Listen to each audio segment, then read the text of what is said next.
വയനാട് പുനർനിർമ്മാണ പ്രവർത്തനങ്ങൾക്ക് മുഖ്യമന്ത്രി വ്യാഴാഴ്ച തറക്കല്ലിടുമെന്ന് മന്ത്രി കെ രാജൻ. പ്രതിപക്ഷ നേതാവും മറ്റു മന്ത്രിമാരും ജനപ്രതിനിധികളും ചടങ്ങിൽ പങ്കെടുക്കും.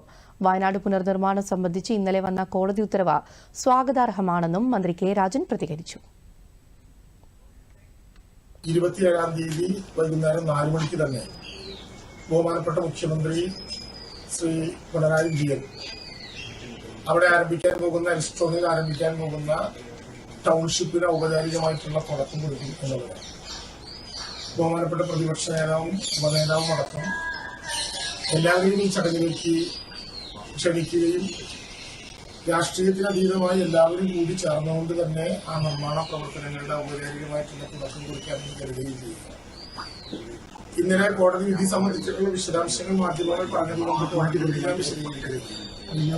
4 കാര്യങ്ങളിലായി കോടതി കൃത്യതയോടുകൂടി വിശദീകരിച്ചിട്ടുണ്ട്.